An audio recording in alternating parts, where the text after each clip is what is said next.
Hello dear students, today we are here to start a new lecture for 11th class. In this lecture we will discuss about subsets of a set. We will discuss about universal set, power set and intervals. Okay, let's start. तो बात करते हैं subset की. A set A is said to be subset of B if every element of A is also an element of set B. That is, अगर set B के अंदर set A के सभी एलिमेंट्स आते हैं, या फिर हम इस प्रकार से कह सकते हैं कि set B contains all the elements of set A, then set A is called subset of set B. इसको कैसे लिखेंगे? लिखने का तरीका होता है A is a subset of B. This symbol implies the subset. A is a subset of B. इस symbol से हम सबसेट को रिप्रेजेंट करते हैं. हम बात करें, एक सेट होता है फाई, जिसको हम नल सेट कहते हैं. फाई से रिप्रेजेंट करते हैं नल सेट को. Phi is the subset of all sets. जितने भी सेट होते हैं सभी सेट का सबसेट फाई होता है. Means null set is the subset of all the sets. यहां पे हम बात कर लेते हैं एक एग्जांपल के तहत कि कैसे हम सबसेट को मान लेते हैं. हमारे पास एक सेट A है जो कि है 3, 4, 5. एक सेट है हमारे पास B सेट जो कि है 1, 2, 3, 4, 5, 6. हम यहां पर देख सकते हैं कि सेट A में 3 एलिमेंट्स हैं, 3, 4 एंड 5, और सेट B में 1, 2, 3, 4, 5, 6 एलिमेंट्स हैं.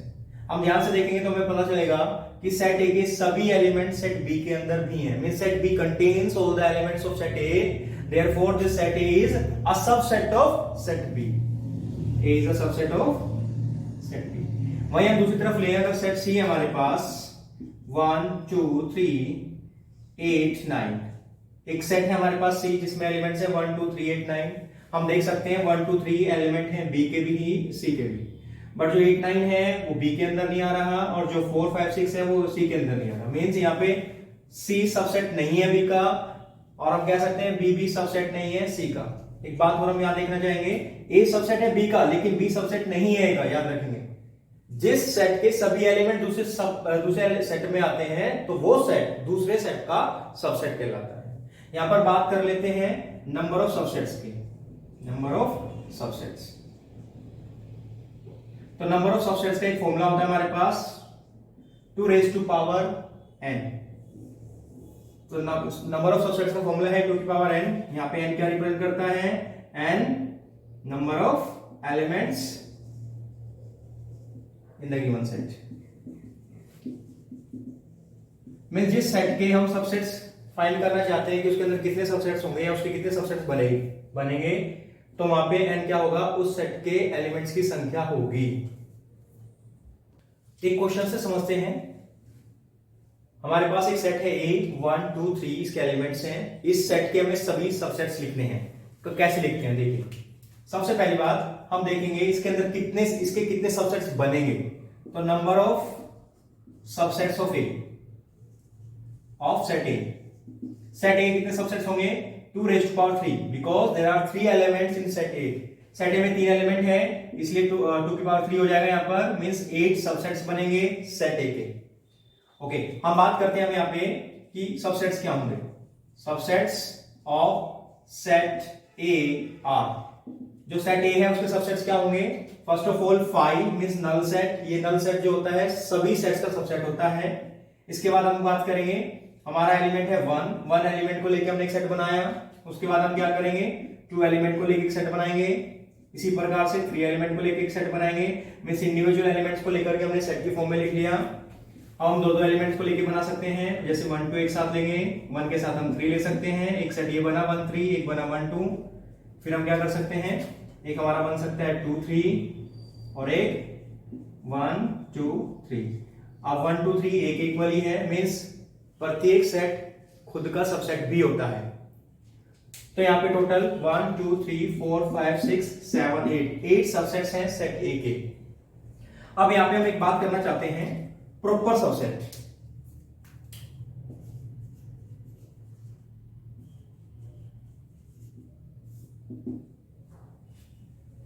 बात करते हैं प्रॉपर सबसेट की। If A is a subset of B and set A is not equal to set B, then A is called proper subset of set B and B will called superset for set A. Means जैसे हम यहां देख सकते हैं, हमने एक एक लिखे हैं टोटल 8 सबसेट्स। हम पहले 7 सबसेट्स को देखें, ये एक इक्वल नहीं है, तो ये जो फर्स्ट 7 सबसेट्स हैं ये क्या होंगे, ये प्रॉपर सबसेट होंगे सेट ए के। लेकिन ये जो लास्ट वाला सबसेट हमने लिखा है 1 2 3, क्योंकि ये ए के ही इक्वल है, ये सबसेट तो कहलाएगा लेकिन ये प्रॉपर सबसेट नहीं कहलाएगा। और इन 7 सबसेट्स के लिए ये क्या कहलाएगा, सुपर सेट कहलाएगा। जिस सेट के एलिमेंट से बाकी सेट्स बनाए जाते हैं वो सेट बाकी सभी सेट्स के लिए सुपर सेट कहलाता है। हम इस प्रकार से भी कह सकते हैं। अब बात करते हैं पावर सेट की। पावर सेट क्या होता है कि दिए गए सेट के सभी सबसेट्स का जो कलेक्शन होता है उसको सेट की फॉर्म में जब हम लिख लेते हैं तो बन जाता है हमारा power set. The collection of all subsets of a set a is called power set of a. हम बात कर लेते हैं पावर सेट। पावर सेट में कितने एलिमेंट्स होंगे, तो यदि सेट ए में m एलिमेंट्स हैं तो number of elements in power set of A will be 2 raised to power m। Means जितने सबसेट्स होंगे उतने ही पावर सेट के अंदर एलिमेंट्स होंगे। हम एक एग्जांपल लेके देखते हैं। जैसे अभी हमने लिया था एक सेट ए था हमारे पास 1 2 3, इसके सबसेट्स बने थे 5 1 2 3 1 2 1 3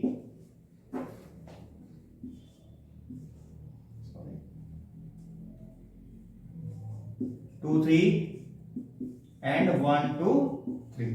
हम क्या करेंगे, इन सभी सबसेट्स का कलेक्शन बनाएंगे, वो कहलाएगा power set of A. Power set of A will be 5 1 2, ये सेट है, इसके अंदर 2 एलिमेंट है जो कि सबसेट्स है। इन सभी सबसेट्स को हम पावर सेट के अंदर लिखने वाले हैं as a element.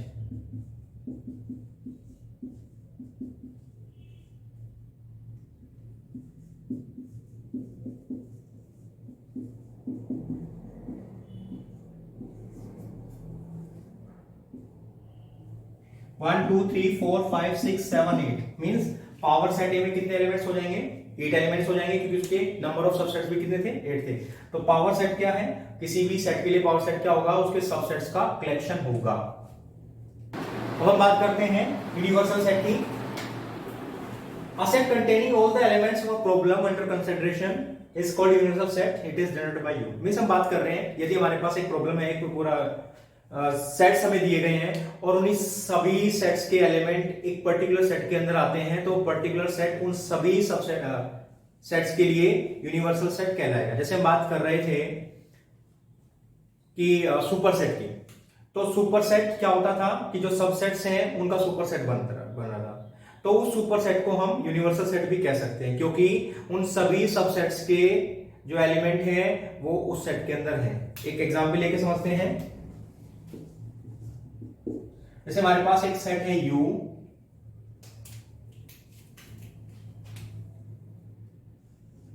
U is equal to 1 2 3 4 till 9, means 1 2 3 4 5 6 7 8 9 इसके एलिमेंट्स हैं।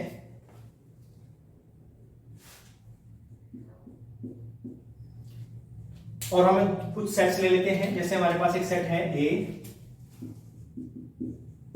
1 2 3 4, एक सेट है B 1 3 5 7 9, एक सेट C ले लेते हैं 2 4 6 8, एक सेट D ले लेते हैं 5 6 7 8 9। अब हम देख सकते हैं हमारे पास जो सेट्स हैं A B C and D, ये 4 सेट हैं। इन चारों सेट्स के जो एलिमेंट्स हैं वो U सेट के अंदर हैं। Means U set contains all the elements of all other given sets, therefore this U will called universal set for the given sets। तो यूनिवर्सल सेट वही सेट होता है जो कि बाकी सेट्स के एलिमेंट्स को कंटेन करता है। तो यहाँ पे U A B C D के लिए यूनिवर्सल सेट कहलाएगा। हम स्टार्ट करते हैं इंटरवल्स। इंटरवल्स हमारे पास दो प्रकार के इंटरवल हैं। सेट को इंटरवल्स की फॉर्म में भी हम डिनोट करते हैं। जैसे हमारे पास है क्लोज इंटरवल,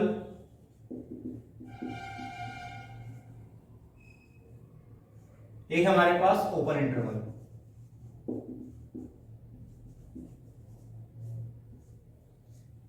तो दो प्रकार के इंटरवल हैं, क्लोज्ड एंड ओपन। इसको समझते हैं एक एग्जांपल की हेल्प से। लेट अस सपोज हमारे पास एक सेट है a is equal to x such that x belongs to r। Means x क्या है, एक रियल नंबर है and x is greater than equal to 1 and less than equal to 5। तो यहां पे हमें दिया गया है कि x की वैल्यू 1 या उससे बड़ी है एंड 5 या उससे छोटी है, मींस 1 to 5। तो हम इसको इंटरवल की फॉर्म में कैसे लिख सकते हैं? इसको हम लिख सकते हैं 1 5 और हम इसको लिखेंगे क्लोज्ड इंटरवल के अंदर। क्लोज्ड इंटरवल डिनोट ये करता है कि जो एक्सट्रीम वैल्यूज होती है 1 और 5, ये दोनों हमें लेनी है, मींस ये दोनों भी कंसीडर करनी है। मींस यहां पे क्या होता है, इसका मतलब होता है from to from, from to from. Close interval का मतलब रहेगा फ्रॉम टू फ्रॉम। मींस कहीं पे अगर लिखा हुआ है set a is equal to 1,5 in close interval, means हमें पता चल जाएगा कि सेट a के अंदर 1 से लेकर के 5 तक के एलिमेंट्स आएंगे, सभी रियल नंबर जो होंगे। दूसरी तरफ अगर हम बात करें सेट b की, x such that x belongs to r, x is greater than 1 and less than 5। तो यहां पे क्या है कि x की वैल्यू 1 से तो बड़ी है और 5 से छोटी है, मींस 1 और 5 नहीं है। तो क्या होगा, 1 और 5 के बीच में होगा। तो ये आ जाएगा हमारा ओपन इंटरवल में, बिटवीन। तो b को हम कैसे लिखेंगे, b is equal to 1,5 in open intervals. तो ओपन इंटरवल का मतलब है कि ये जो दो एक्सट्रीम वैल्यूज दी गई हैं, इनके बीच की वैल्यूज हमें कंसीडर करनी है। ये दोनों वैल्यूज हमें नहीं लेनी है। लेकिन क्लोज इंटरवल में क्या होता है कि ये दोनों वैल्यू भी कंसीडर करनी है, वो वैल्यू भी हमें आंसर में लेनी है। इसी प्रकार से हम यहां पे और सेट ले सकते हैं। जैसे हमने अगर सी ले लिया, x such that x belongs to r, x is greater than equal to 1 and less than 5, means x की वैल्यू 1 या उससे बड़ी है लेकिन 5 से छोटी है। तो हमें दिखाई दे रहा है कि 1 को हमें कंसीडर करना है, लेकिन 5 को कंसीडर नहीं करना, 5 से छोटा ही रखना है। तो यहां पे हमें क्या करना पड़ेगा, इसको इंटरवल में लिखना पड़ेगा, क्योंकि 1 पे इक्वल टू का साइन लगा है, इसलिए हम 1 लिखेंगे विद क्लोज इंटरवल एंड 5 लिखेंगे विद ओपन इंटरवल। 5 को ओपन इंटरवल के साथ लिखना है। अगर हम एक और सेट ले लें D, x such that x belongs to r, x is greater than 1 and less than equal to 5। अब हम यहां देख सकते हैं कि x की वैल्यू 1 से बड़ी है लेकिन 5 के इक्वल और उससे छोटी है, मींस हमें इसमें 1 को कंसीडर नहीं करना है, 1 से बड़ी वैल्यूज को कंसीडर करना है और 5 तक, मींस 5 के इक्वल और उससे छोटी वैल्यूज को। तो अगर हम इसको लिखेंगे इंटरवल फॉर्म में तो कैसे लिखेंगे, d इज इक्वल टू 1 पे हम लगाएंगे ओपन इंटरवल, क्योंकि 1 पे इज इक्वल टू का साइन नहीं है, और 5 पे लगाएंगे हम क्लोज इंटरवल। तो सेमी क्लोज सेमी ओपन भी हम यहां पे करते हैं। तो इस प्रकार से हम सेट बिल्डर फॉर्म में जब दिया जाता है रियल नंबर एक्स होते हैं तो उसको इंटरवल फॉर्म में लिखा जाएगा। हम इनको रोस्टर फॉर्म में रिप्रेजेंट नहीं कर सकते, क्योंकि किन्हीं भी दो नेचुरल नंबर या किन्हीं भी दो इंटीजर्स के बीच में infinite number of real numbers हो सकते हैं, इसलिए उनको सेट रोस्टर फॉर्म में लिखना पॉसिबल नहीं है। इसलिए हम क्या करते हैं, इस सेट बिल्डर फॉर्म को हम इंटरवल्स की फॉर्म में लिखते हैं। तो इंटरवल में अब इसमें दो प्रकार से क्वेश्चन बन सकते हैं कि आपको दिया गया है इंटरवल फॉर्म में कोई सेट और आपको लिखना पड़ेगा किसमें, सेट बिल्डर फॉर्म में।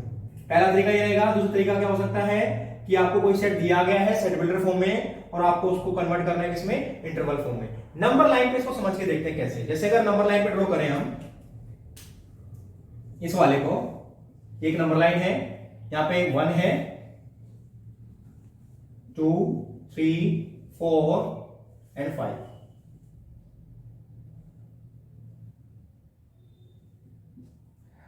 तो इस सेट जिसमें कि 1 और 5 कंसीडर करना है, हम क्या करेंगे 1 और 5 को डार्क करेंगे, इससे पता चलेगा कि भाई इस सेट की वैल्यू जो है 1 से 5 तक है।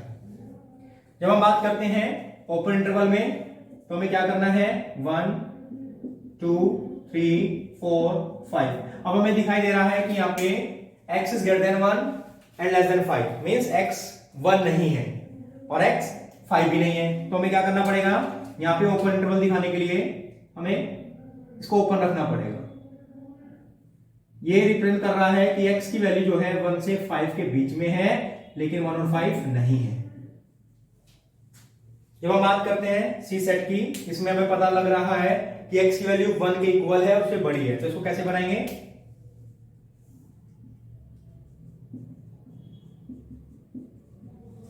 1 के इज इक्वल टू है, इसलिए हम क्या करेंगे यहाँ पे डार्क करेंगे जो कि क्लोज इंटरवल को दर्शाता है, और 5 को हम ओपन रखेंगे जो कि हमारा ओपन इंटरवल को दर्शाता है।